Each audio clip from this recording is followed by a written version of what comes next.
Hello everyone, আজকে আমরা 2017 group ডিতে যে কোয়েশ্চেন পেপারটা এসেছিল অঙ্কের পাটিগণিত থেকে 15টা প্রশ্ন, সেই 15টা প্রশ্ন সলভ করব। তো প্রথম কোয়েশ্চেনটা আছে 6598 এর সঙ্গে কোন ক্ষুদ্রতম সংখ্যা যোগ করলে যোগফল একটি পূর্ণবর্গ সংখ্যা হবে। তো চলুন এটা সলভ করা যাক। তো সংখ্যাটা ছিল কি? সংখ্যাটা ছিল হচ্ছে 6598। এর সঙ্গে কত যোগ করলে যোগফল একটা পূর্ণবর্গ সংখ্যা হবে। তো তার জন্য আগে এটাকে বর্গমূল করতে হবে। তো 6598 এটাকে প্রথম বর্গমূল করার চেষ্টা করব। তো এদিক থেকে জোড়া জোড়া করে দাগ দিতে হয়, আপনারা জানেন। 65-র নিচে যে স্কোয়ার রাশিটা আছে সেটা হচ্ছে 8 8 64, সেটা বসালাম। 64 5 থেকে 4 বাদ দিলে 1, আর এই জোড়া 98 নেমে গেল। এরপর 8-এর যে ডবল সেটা এখানে বসাতে হবে, মানে এইখানটার ডবলটা এখানে বসাতে হয়। তো 8-এর ডবল হলো 16। এরপর 1 দিয়েই যাবে, কারণ 2 যদি বসাই তাহলে তো বেশি হয়ে যাবে। 161, 1-এ 161, তাহলে বাদ দিলে আসছে 8 থেকে 1 বাদ দিলে 7, আর 9 থেকে 6 বাদ দিলে 3। যদি এই 37টা আমরা এই সংখ্যাটা থেকে বাদ দিয়ে দিতাম তাহলেই কিন্তু সংখ্যাটা একটা পূর্ণবর্গ সংখ্যা হতো। তো যদি আপনাদের কোয়েশ্চেনে থাকতো যে কত বিয়োগ করলে বিয়োগফল একটি পূর্ণবর্গ সংখ্যা হবে, তখন আমরা লিখতাম এইখানে যেটা আসছে পড়ে থাকছে আর কি, সে তত বাদ দিলেই সংখ্যাটা পূর্ণবর্গ হবে। কিন্তু আপনাকে বলেছে কত যোগ করলে হবে। তাহলে যখনই বলবে কত যোগ করলে হবে তখন কিভাবে করব না, এখানে যে ভাগফলটা লাস্টে বেরোলো 81 বেরোলো, তার পরের সংখ্যাটা স্কোয়ার করতে হবে, এবং স্কোয়ার করার পর সেই সংখ্যাটা থেকে এই যে মেন সংখ্যাটা দেওয়া ছিল সেটাকে বিয়োগ করতে হবে। দেখাচ্ছি দেখুন, পরের সংখ্যা হচ্ছে 82, তার স্কোয়ার করতে হবে। তার স্কোয়ার করার জন্যে আপনারা যে শর্ট প্রসেসটা আছে সেই প্রসেসেও করতে পারেন। আর যদি আপনাদের মনে হয় শর্ট প্রসেসগুলো লাগবে তাহলে কমেন্টে লিখে জানাতে পারেন, আমি করিয়ে দেবো। এছাড়া যদি সিম্পল মেথডে আমরা গুণটা করে নিই, যেটা খুবই নর্মাল একটা মেথড, এরকম প্রথমে উপর নিচে গুণ হয়, তারপর এরকম ক্রস গুণ করে যোগ করতে হয়, তারপর আবার উপর নিচে গুণ হয়। যেরকম এই যে 2 দুগুণে প্রথমে 4 হলো, তারপর এরকম ক্রস গুণ করে যোগ করব। তাহলে ক্রস গুণে থাকছে কি যে 8 দুগুণে 16 আর 8 দুগুণে 16। তো 16 আর 16 যোগ করলে, এখানে 4 ছিল, 2 দুগুণে 4 ছিল, এবার 16 আর 16 যোগ করলে কত হচ্ছে 32। 32-এর 2টা বসাবো, হাতে 3 থাকবে। তারপর এইভাবে উপর নিচে গুণ করব, অর্থাৎ 8 8 64, 64 আর 3-এ হচ্ছে 67। তাহলে 67 মানে 6724, 6724। তাহলে 82 স্কোয়ার যেটা দাঁড়ালো 6724। এখান থেকে মেন যে সংখ্যাটা ছিল 6724 থেকে মেন যে সংখ্যাটা ছিল 6598, সেইটাকে বাদ দিতে হবে।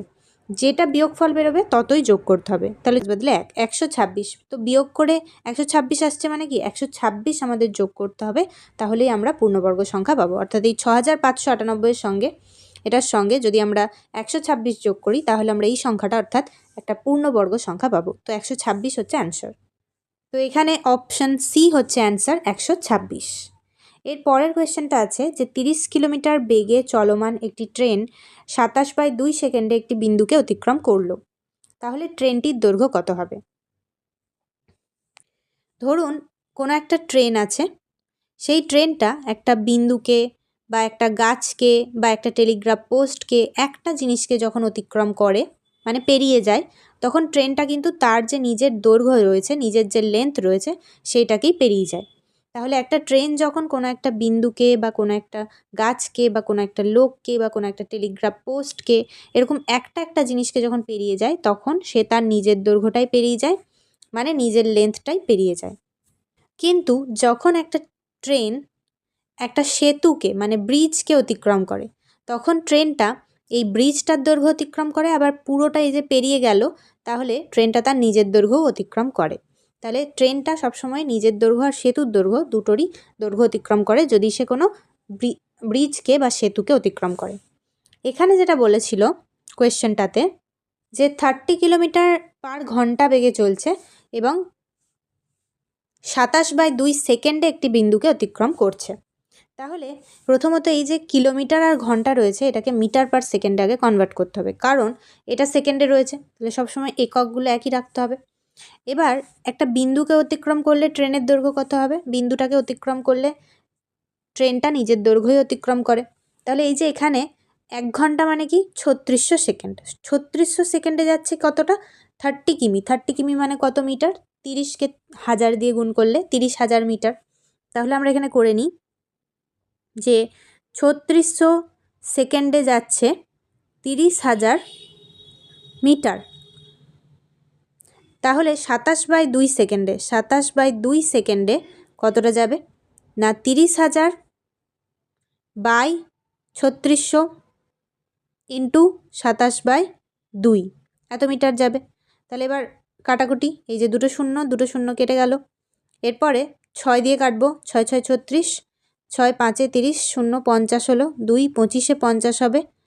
আর যাচ্ছে না, এখানে আছে 6কে 3 দিয়ে যাবে, 3 দুগুণে 6, 3 9 27, এটাই আসছে।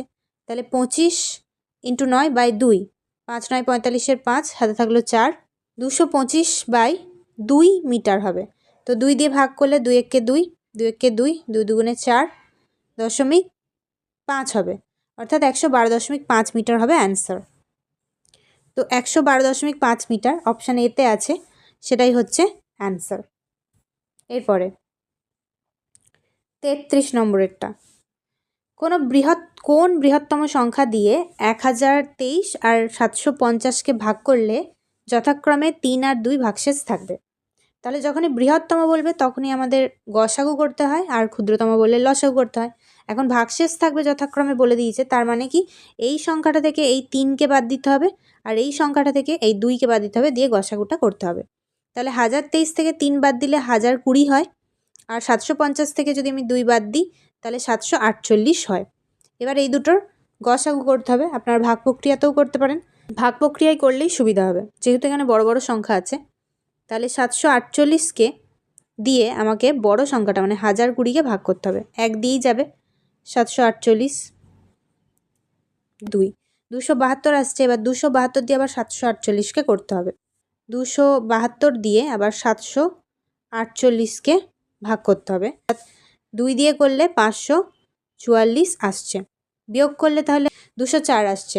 আবারও এই 204 দিয়ে 272কে করতে হবে, তাহলে 72 থেকে 4 জাস্ট বাদ যাবে, তাহলে হবে 68।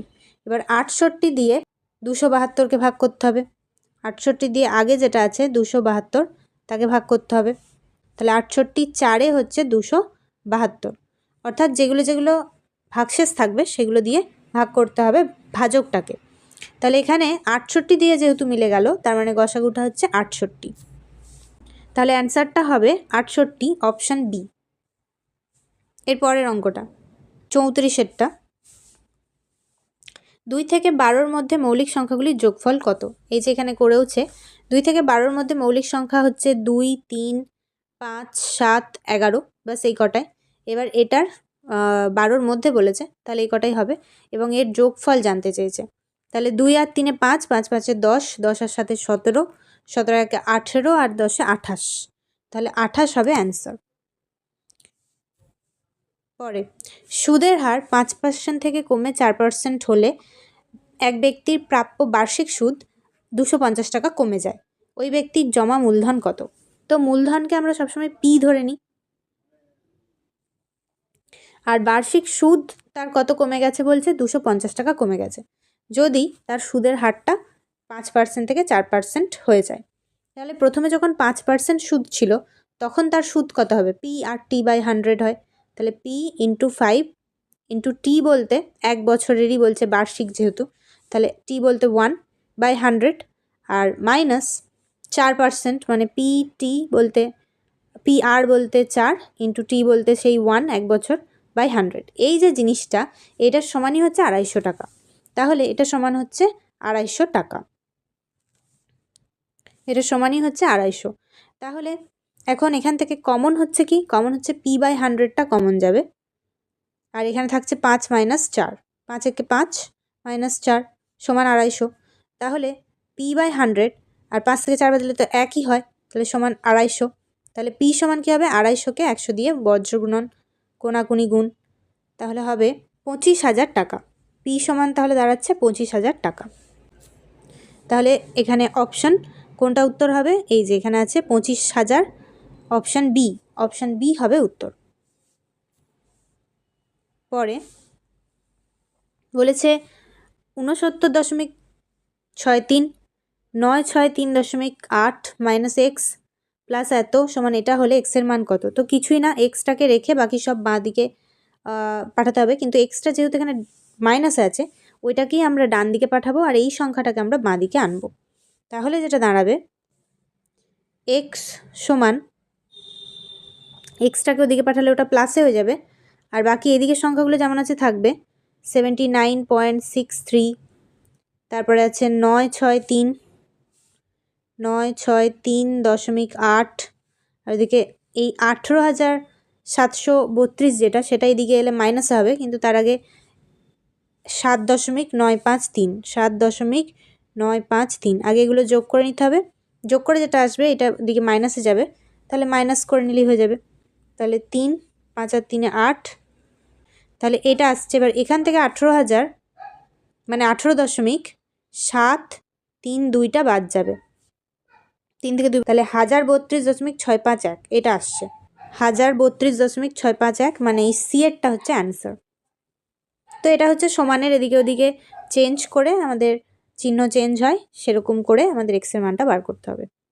দেন পরেরটা আছে 37এরটায় যে √90 ভাজিত 0.09 ইন্টু 10। এবার আমরা জানি যে কোনো সময় আগে ভাগ হয় তারপরে গুণ হয়, তো রুটের মধ্যেও 90 ভাজিত যেটা সেটা মানে এইভাবে ভাজিত করলাম, আর এই 0.09টাকে যদি আমি দশমিক তুলি তাহলে 9/100 হবে, কারণ এখানে দুটোর আগে দশমিক আছে, ইন্টু 10।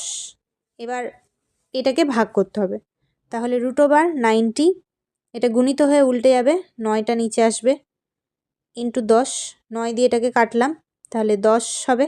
এখন দুটো 10 আছে, 100 আছে, তার মানে 100 মানেও দুটো 10, তাহলে প্রথমে দুটো 10 আছে, আবার 100কেও দুটো 10-এ ভেঙে নিলাম, তাহলে অ্যাকচুয়ালি এই জোড়া থেকে একটা আর এই জোড়া থেকে একটা বেরোবে, মানে অ্যান্সার হবে 100।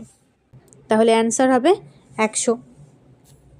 দাগে একটি বর্গক্ষেত্রের প্রতিটি বাহু 10% বৃদ্ধি করলে ক্ষেত্রফলের শতকরা কত বৃদ্ধি হবে।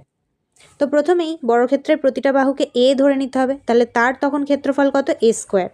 যখন 10% বৃদ্ধি হবে তার মানে এ প্লাস এ এর 10%, এর মানে গুণিত দিয়ে 10/100 করে দেবো, পার্সেন্ট তুললে 100 হয়।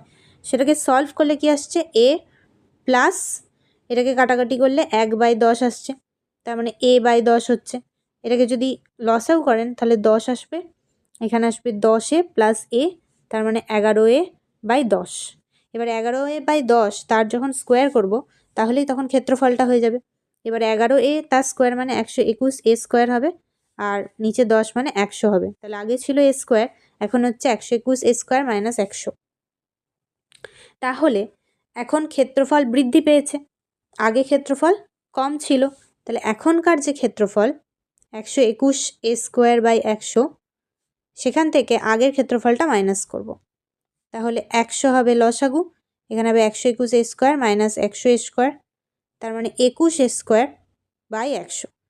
এবার 100-র মধ্যে অলরেডি a স্কোয়ার আছেই, a স্কোয়ারটা ছিল আগের, আর 100-র মধ্যে, তার মানে 21% হবে অ্যান্সার।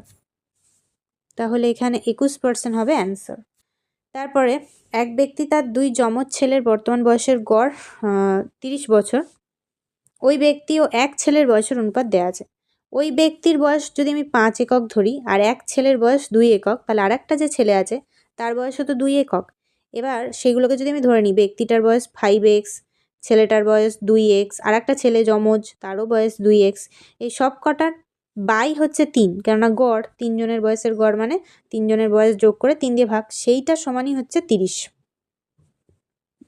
তাহলে ব্যক্তি বর্তমান বয়স কত বেরিয়ে যাবে।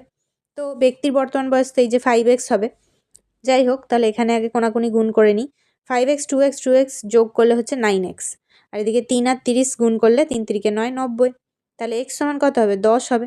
তার মানে x সমান 10, তাহলে এই 5xটাই হচ্ছে ব্যক্তিটার, তাহলে 10 × 5 মানে 50 বছর হচ্ছে ব্যক্তিটার গড় বয়স। এরপর বলেছে একটি সংখ্যার 25% ওই সংখ্যার 30% থেকে 15 কম, তবে সংখ্যাটির 20% কত হবে। তো প্রথমে আমি সংখ্যাটাকে x ধরে নেব, তাহলে সংখ্যাটার 25% যেটা কোনো সংখ্যার 25%, এক্সের 25%, সেটা সমান ওই সংখ্যার 30% থেকে 15 কম। তার মানে সংখ্যাটার 30%, এক্সের 30% মাইনাস 25, সরি এক্সের 30% মাইনাস 15 কম। তাহলে এক্সের 25% মানে কি এক্স ইন্টু 25/100 সমান এক্সের 30% মানে কি এক্স ইন্টু 30/100, সেইখান থেকে মাইনাস 15। তাহলে এক্সের 25%টা হচ্ছে 30% থেকে 15 কম। তাহলে এখানে 25 4 100, এখানে 0 0 কাটলাম, একটা 0 কাটলো।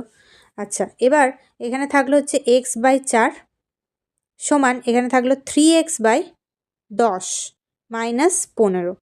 এবার এই মাইনাস 15টাকে আমি এদিকে নিয়ে যাব আর x/4টাকে আমি এদিকে নিয়ে আসবো।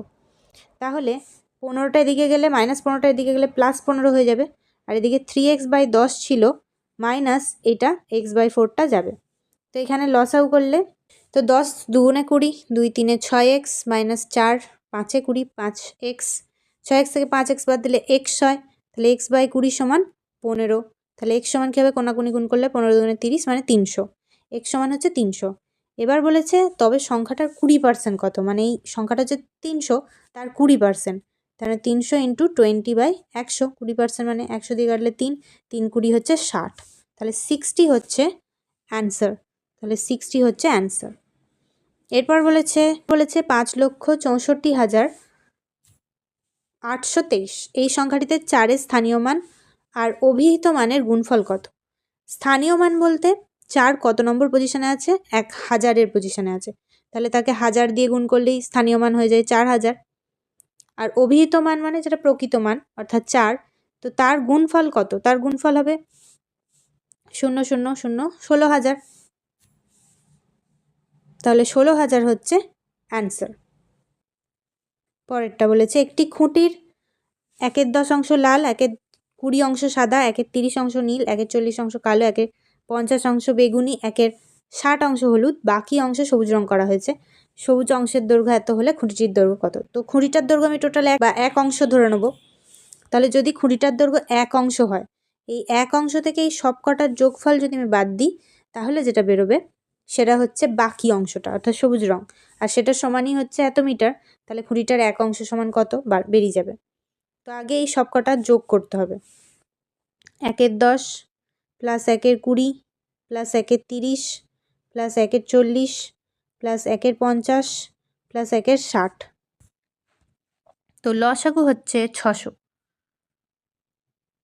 এবার উপরেরগুলো 10 দিয়ে 600কে ভাগ করলে 60 হবে, সেরকমভাবে 20 দিয়ে 600কে ভাগ করলে, মানে আপনাদের পুরো লসাগু করে জিনিসগুলো যোগ করতে হবে। 20 দিয়ে ভাগ করলে এটা 147 আসবে, তো 147/600 আসবে। এবার 1 অংশ থেকে 147/600টা বাদ দিতে হবে, তাহলে কি হবে না বাকি অংশটা পেয়ে যাব।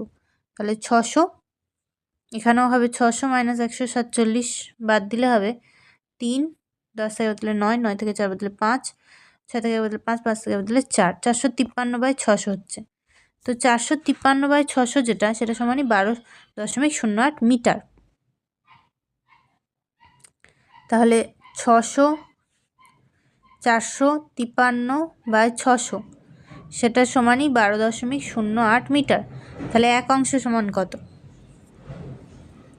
12.08, এইটা ভাগে চলে যাবে মানে গুণিত হয়ে উল্টে যাবে, 600/453, 12.08, দশমিকটা তুললে 100 হবে। এখানে হচ্ছে 600/453, 600 দিয়ে কাটলে 6 হবে, 3 দিয়ে কাটি, 3 দুগুণে 6, 3 15 45, 3 3, 151। এবার 151 দিয়ে এটাকে ভাগ করলে 8 দিয়ে দেখি, 8 একে 8, হ্যাঁ 8 দিয়ে এটা কাটা যাবে, তাহলে 8 দুগুণে 16 হবে, তো এটা হবে 16। তো এটার অ্যান্সার হবে 16 মিটার। এরপর আমরা 43-এর অঙ্কটা করব। বলেছে এটির মধ্যে কোন ভগ্নাংশটি সবচেয়ে বড়।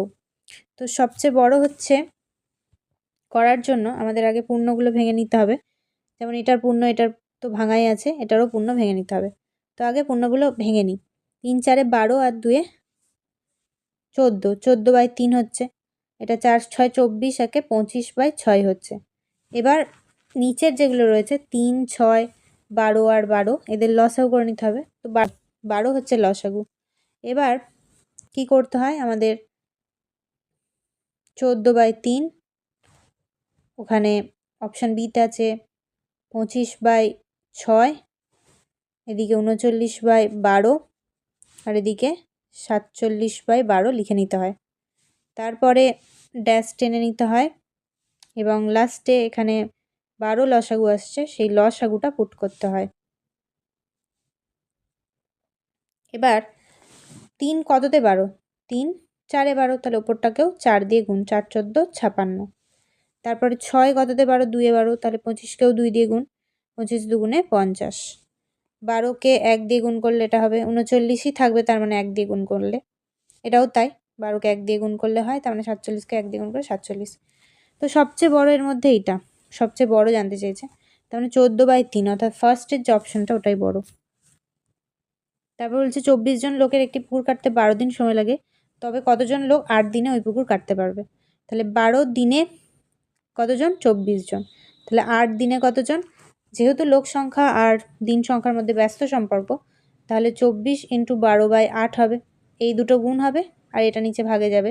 8 3-এ 24, 3 12 36, 36 দিন সময় লাগবে।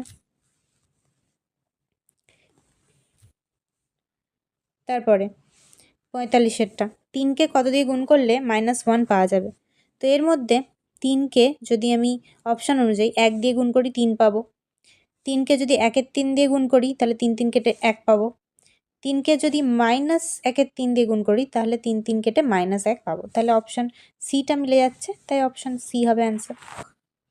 তো আজকে আমরা এই পাটিগণিতের অঙ্কগুলো কমপ্লিট করে নিলাম প্রিভিয়াস ইয়ারে, যেটা গ্রুপ ডিতে এসেছিল। ভিডিওটা ভালো লাগলে লাইক করতে পারেন আর এরকমই ভিডিও দেখার জন্য সাবস্ক্রাইব করে রাখতে পারেন। আজকে ভিডিওটা এই পর্যন্তই, সবাই ভালো থাকবেন।